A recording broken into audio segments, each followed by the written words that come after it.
Hey family, and anybody else watching, and welcome back to As For Me in My House. Today we are in 2 Kings 11, 12, and 13. Going out to you, Bradley. We are going to be taking a look at more kings today. Yesterday we saw God's judgment through King Jehu. So that had the family line of Ahab getting wiped out, Jezebel wiped out, those prophets of Baal wiped out. So again, God brought judgment through an imperfect king, like he usually does, through imperfect people.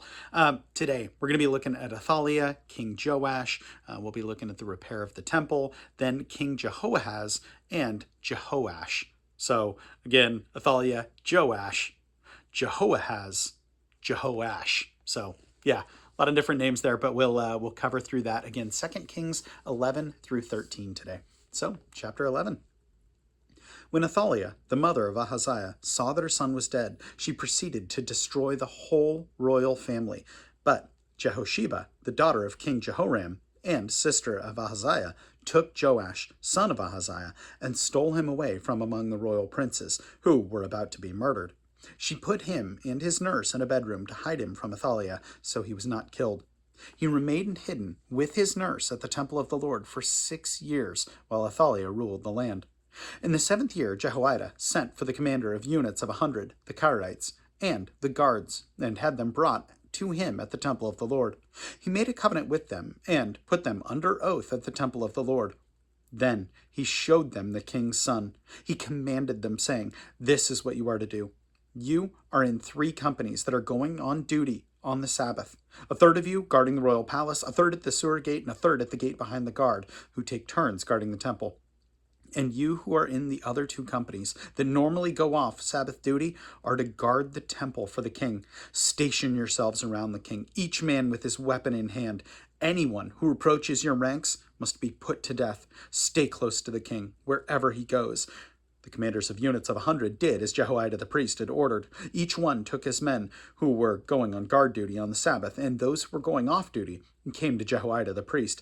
Then he gave the commanders the spears and shields that had belonged to King David, and were in the temple of the Lord. The guards, each with his weapon in hand, stationed themselves around the king near the altar of the temple, from the south side to the north side of the temple. Jehoiada brought out the king's son and put the crown on him. He presented him with a copy of the covenant and proclaimed him king. They anointed him, and the people clapped their hands and shouted, "Long live the king!" When Athaliah heard the noise made by the guards in the temple, she went to the people at the temple of the Lord. She looked, and there was the king, standing by the pillar as the custom was. The officers and trumpeters were beside the king, and all the people of the land were rejoicing and blowing trumpets. Then Athaliah tore her robes and called out, "Treason! Treason!" Jehoiada the priest ordered the commanders of units of 100 who were in charge of the troops, "Bring her out between the ranks, and put to the sword anyone who follows her." For the priest had said she must not be put to death in the temple of the Lord. So they seized her as she reached the place where the horses enter the palace grounds, and there she was put to death. Jehoiada made a covenant between the Lord and the king and the people, that they would be the Lord's people. He also made a covenant between the king and the people, and all the people of the land went to the temple of Baal and tore it down. They smashed the altars and the idol to pieces, and killed Matan, the priest of Baal, in front of the altars.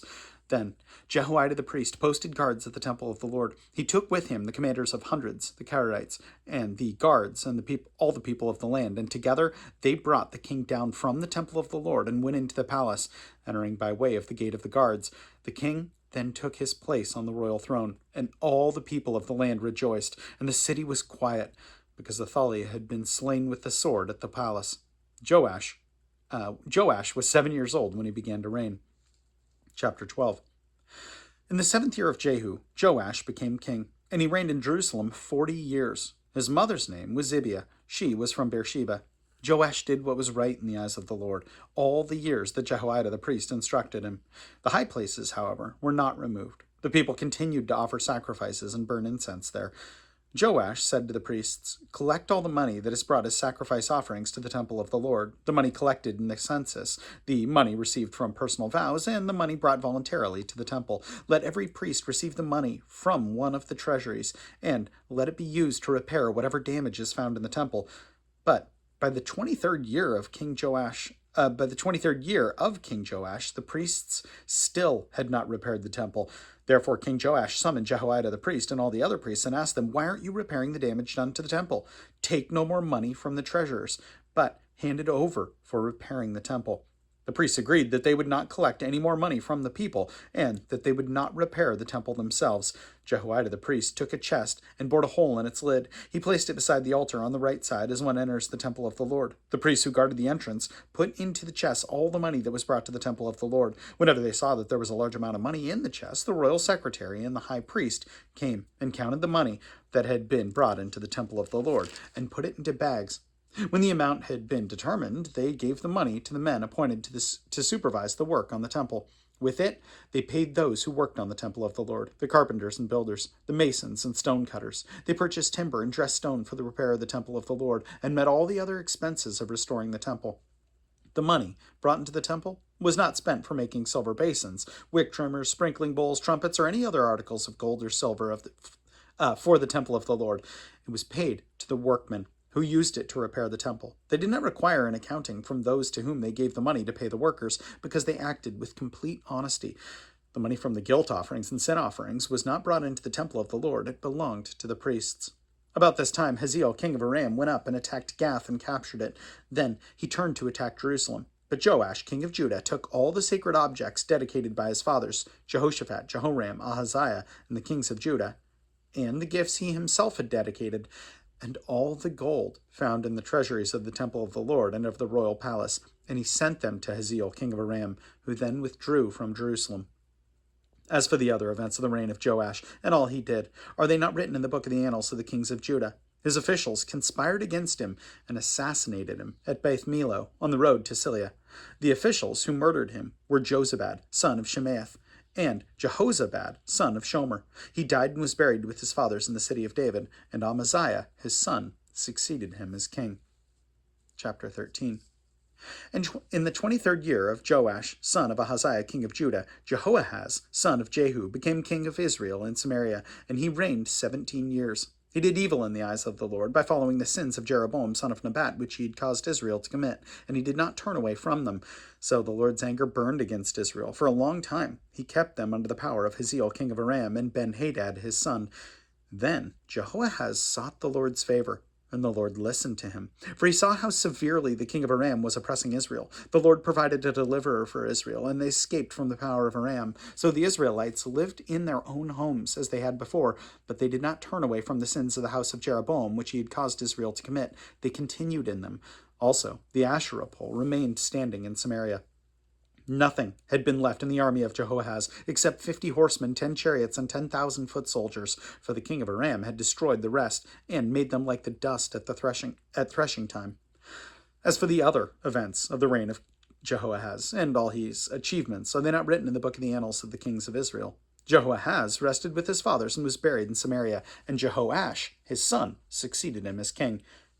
In the 37th year of Joash, king of Judah, Jehoash, son of Jehoahaz, became king of Israel and Samaria. He reigned 16 years. He did evil in the eyes of the Lord, and did not turn away from all the sins of Jeroboam, son of Nebat, which he had caused Israel to commit.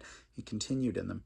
As for the other events of the reign of Jehoash, all he did and all his achievements, including his war against Amaziah, king of Judah, are they not written in the book of the annals of the kings of Israel? Jehoash rested with his fathers, and Jeroboam succeeded him on the throne. Jehoash was buried in Samaria with the kings of Israel. Now, Elisha was suffering from the illness from which he died. Jehoash, king of Israel, went down to see him and wept over him. My father, he cried, the chariots and horsemen of Israel. Elisha said, Get a bow and some arrows. And he did so. Take the bow in your hands, he said to the king of Israel. And when he had taken it, Elisha put his hands on the king's hands. Open the east window, he said, and he opened it. Shoot, Elisha said, and he shot. The Lord's arrow of victory, and the arrow of victory over Aram, Elisha declared. You will completely destroy the Arameans at Aphek. Then he said, Take the arrows. And the king took them. Elisha told him, Strike the ground. He struck the ground 3 times and stopped. The man of God was angry with him and said, You should have struck the ground 5 or 6 times. Then you would have defeated Aram and completely destroyed it. But now you will defeat it only 3 times. Elisha died and was buried.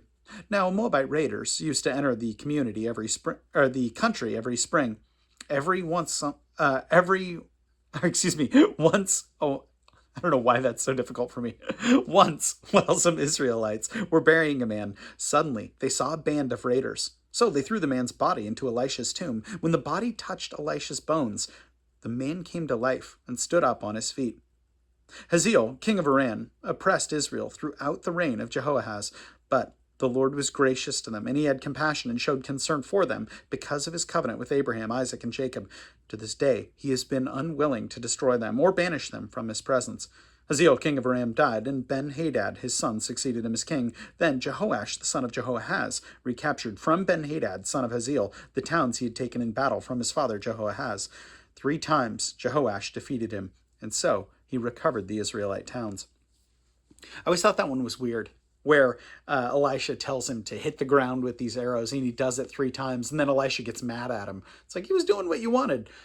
But I think there's maybe something else going on there, and I'm not sure about this. I just think it's interesting that I wonder if it speaks in that moment to Jehoash, his fervor for God.